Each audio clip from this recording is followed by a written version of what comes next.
Good morning. My name is Bill, and I'm making my Survivor Series video. I've been asked for a while to do this, and I've delayed and resisted, not because I don't like telling my story. I actually love telling my aortic story. Not to talk about me, but more so to educate people and help them understand what the challenges people can face and still come through. Today seemed like a perfect day to do it. It is the 15th anniversary of my dissection. April 15th, kind of ironic, tax day. I find it particularly taxing. It's two aortiversaries for me. In that 15 years ago I dissected, and 3 years ago I had another section of aorta replaced due to an aneurysm, but we'll get to that. Good morning. So 15 years ago, I was a normal day at work. I worked in a retail setting, and it was a Friday. I remember working with the team, having a verbal altercation with one of my vendors. We got a little heated, back and forth, but we're adults, so no issues. And then it felt like someone hit me in the back with a sledgehammer. I toughed it up, tried not to show, but knew right away that something wasn't right. My initial thought was that I had a lot of stress. It hurt me in the back. My stomach started to hurt. My head hurt. I calmed down, so I'm going to go and lay down for a couple minutes because it's probably stress. Been arguing, haven't eaten all day, just need to relax. An hour went by and I still didn't feel any better. I called an ambulance who came on out, and they didn't think anything was wrong with me. They asked me if I really need to go to the hospital, and I said, yeah, something seemed off. And I remember laying down in the back of the ambulance. There was a driver, I guess a higher ranking official for the fire department, the EMT system there, and the young lady who was working on me. Very nice and very confused when she kept trying to take my vitals, and the blood pressure cuff blew off 3 times, their automatic one. So finally she said, I'm going to do it the old-fashioned way, and she pumped it up. And the look on her face and watching the color drain when she got my readings, she finally jotted something down on her whiteboard, showed it to the officer up front, and was just tapping it, going, Lieutenant, Lou, hey Lou. He turned to the driver and just went, lights. I knew something was wrong, that this was something more serious than they were really expecting, than I was expecting. Got to the hospital, got me right in to the emergency room. I was still having severe back pain, so everyone said, hey, it's kidney stones. Don't worry about it, it's kidney stones. These are easily cleared up. And the nurse said, well, just to be safe, and with this patient's history of Marfan Syndrome, we're going to do a CAT scan. Luckily, I got very lucky with a couple points of the hospital that day. They knew enough to put me in a CAT scan, and more importantly, they knew that this was over their head. So as soon as I was out of the CAT scan, they had already called a helicopter and called another hospital to get me the hell out of there. And it probably saved my life. I was sent to another hospital where they made the important decision not to operate. at the time. It was a number of years later before my dissection and aneurysm was surgically repaired, but time, as they put it, to my loved ones. If we cut in, he's so unstable, if we cut into him, we're going to kill him. Again, just fantastic knowledge of the doctors to understand that. I spent the next 6 months on what they called extreme light duty.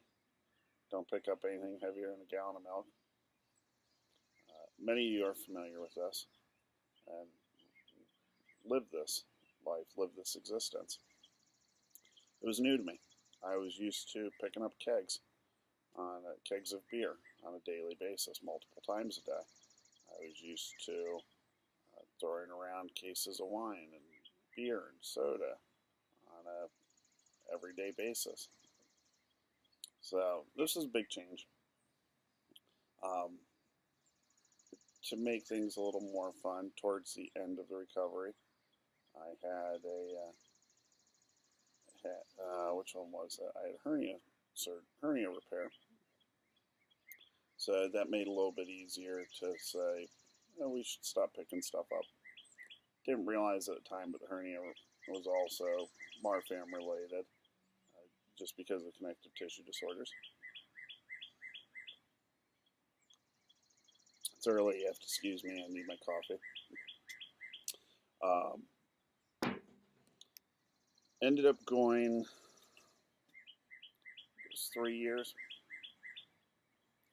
Getting my regular checkups with my cardiologist. Went in one day for my echo, and was doing checkups at first every 3 months and every 6 months.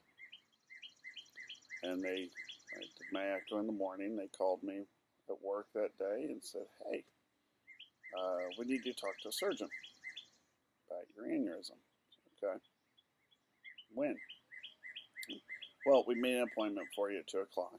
You need to be there. You're not in immediate danger of needing surgery today, but you need it soon. Okay. How soon? Be there today. And it was 6 weeks later. I went through,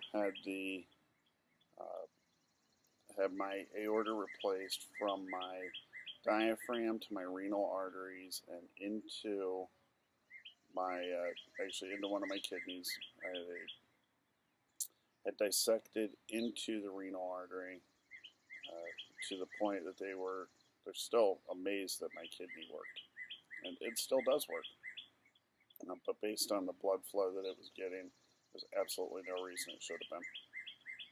And so again, I'm extremely lucky, and I understand that.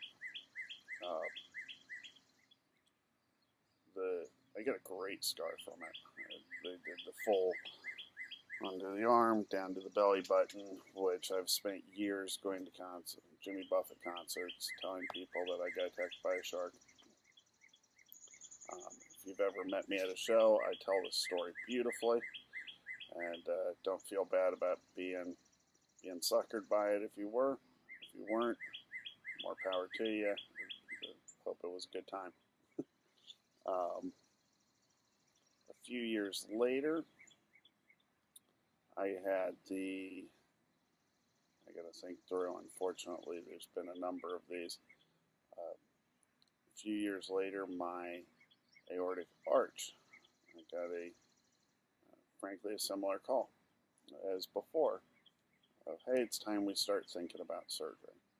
This one we had a few months to plan for. It was a little bit more prepared, but I had my aortic arch and valve replaced. They wanted to save my valve, were unable to, so I ended up with a mechanical ticker. The St. Jude valve and Coumadin. It was an interesting experience. The sound of that valve is both very comforting and very distracting. It gets in your head.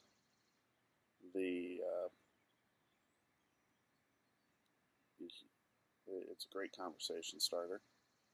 especially for educating people about connective tissue disorders and aortic issues. It's extremely distracting in meetings, but also can help break the ice, or just keep you occupied.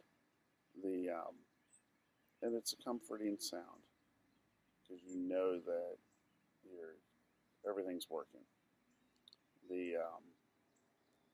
Anytime I would go to an emergency room, you would get young nurses and interns who would join your vitals and ask, "What's that sound?" My stock answer is, if it stops, you really screwed up. Go back and undo whatever you just did. I had that valve for a couple of years before I had another hernia repair, actually, and a lap chole, gallbladder removal, done laparoscopically. During that process, there were a number of issues with blood thinners. So my body reacted way too well to Lovenox, which is a very powerful blood thinner that's supposed to be able to act quick and also reverse the effects pretty quick. It's a quick in, quick out. My body made sure that it worked very well, and it was Lovenox quick in, all my blood quickly out. So because of a very small procedural error that happens, and for most people wouldn't cause a problem, and my body's reaction to the blood thinners, it became a very large problem, and I bled out a considerable portion of my blood to internal bleeding. Was within hours, really, when we got to the hospital, I was within hours of bleeding to death. And ended up being essentially drawn and quartered. They kept me all the way up, looking for the bleed, doing an exploratory surgery looking for the bleed.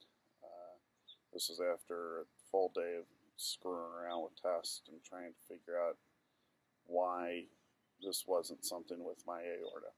With my history, anything that's going wrong should have been my aorta, but it wasn't. It was the hernia mesh had folded over the abdominal wall and was rubbing, which for most patients is not a problem. It will just scab over and heal. When they're pumping you full of blood thinners. Sorry about the airplane. We'll pause one moment for your sponsorship from U.S. Airways or Dulles Airport. When the hernia mesh was grating and you're full of blood thinners, it just continues to bleed. So that was replaced. I spent that full summer with 6 more surgeries, a wound vac, a hole in the size of my abdomen that you could put your foot in. The first time a nurse came out to the house to change my dressing, I looked at it in amazement. She goes, "Well, are you okay?" And my comment was, "I can see my friggin' spleen. How am I okay?"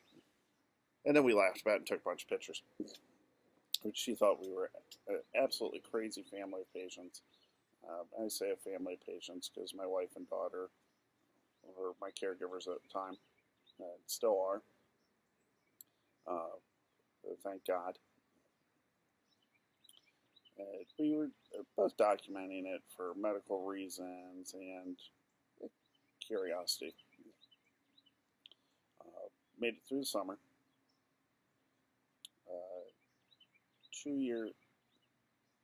3 years later, I had woke up on Father's Day, day after Father's Day, I'm sorry, with uncontrollable shakes. And wasn't seizures, but it's pretty close to it, and a fever that was just, I was on fire. I'll let the dog out real quick.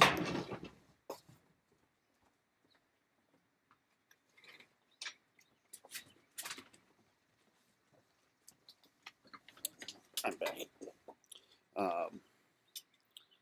Uncontrollable fever. My wife asked me what I wanted to do. Called the doctor. They said be in a couple hours. I said absolutely not. We need to go to the hospital. They're going to send us there anyway. Let's go now. And I clearly remember as we're driving there, I told her that I was dying. Point blank. And I know that my body, I know it's shutting down. And if we don't address this, I'm going to die. We got to the hospital. My fever started to break. I was down to just 101, just under 101. And I told the nurses and same thing. And they said, well, great, we're going to admit you. Luckily they did, because the fever came right back. And over the next day, about every 6 hours or so, I would go from 99, 100, 104, 99, 100, 104. And they couldn't figure out what it was, so we went through the usual battery of echocardiograms and CAT scans and blood cultures that normally take 72 hours to come back, and within a few hours they had identified a staph infection. Do the transesophageal echocardiogram, which are never fun, and discovered that my aortic valve, my St. Jude valve, had been attacked by a staph infection. Once again, different hospital, but they had the knowledge to know that this was well beyond their scope of capability. I was sent back up to Hopkins, my previous surgeon. A couple days went by. Longer story, a little bit shorter. They replaced my valve, took out the St. Jude valve, which I never got back. I really did kind of want. Morbid curiosity. They replaced the artificial aortic root, and they took my heart out. They did put it back. The way the surgeon described it was they cut my heart open like an orange, cleaned out all the infection. Staph is a nasty little bugger. It creates a force field around itself to keep it safe from medicine and white blood cells and other diseases. And it had done this and filled my heart essentially with jelly. That was now coursing through my body, working its hardest to shut down everything it could. It ended up being 3 days open. They kept me knocked out, but wanted to make sure the infection was completely cleared out of my system before healing everything back up.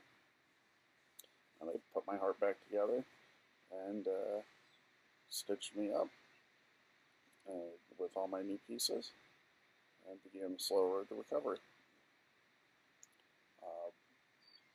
The next year, during one of my normal follow-ups, we discovered that my lower section of my abdominal aorta, from my renal arteries down into the iliacs, had hit an unsafe level of growth, rate of growth. So at that point, I had that section of my aorta replaced. This ended up being a abdominal replacement, or aortic replacement, and a full abdominal rebuild from all the damage that had been done many years ago with the hernia surgery. I set a record for the two surgeons who worked on me, Jim Black and David Efron, who frankly are wonderful people and even better surgeons. Thank God. They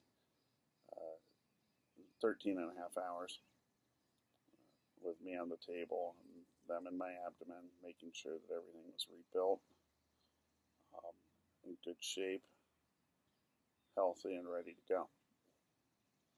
It took a while just because the incision took a long time for it to heal. But now I've been 3 years without a major surgery, knock on wood. Just to add a little fun to this, 6 months after my, which surgery was it? I believe it, 6 months after 2 of my heart surgeries, I had detached retinas. First in my right eye, then in my left. I've had both of those repaired.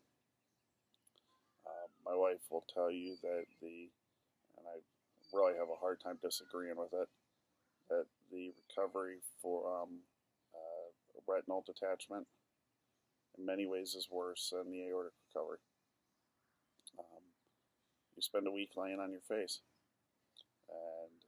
and then you spend really 3 to 4 months not being able to see. My aortic surgeries, I was able to, you can't take a shower without needing to take a nap afterwards, but you can still see what's going on around you. You still have that capability. You can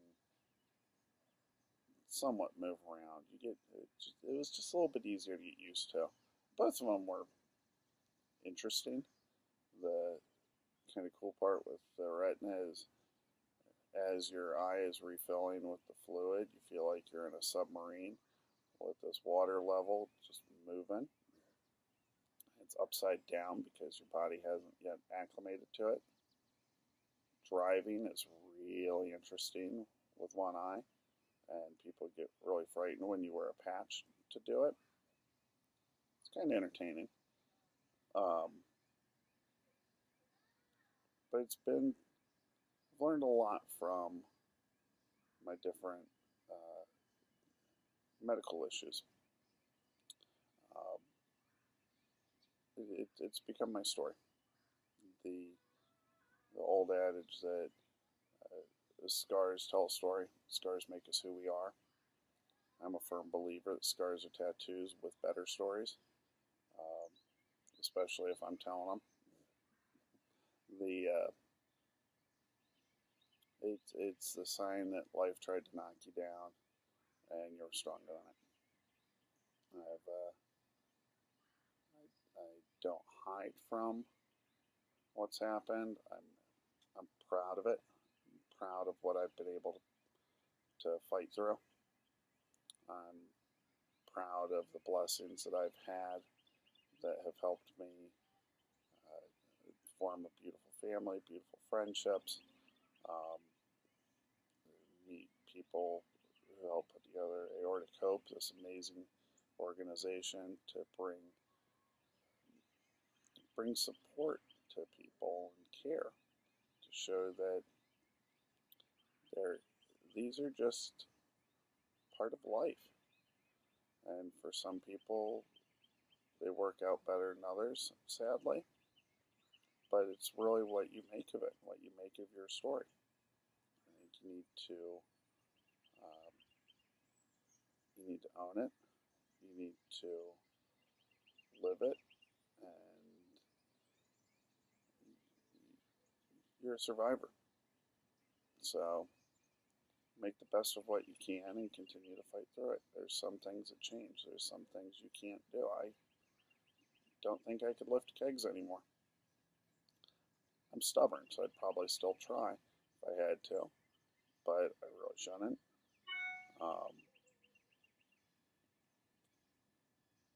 There's a lot of other things that I can do.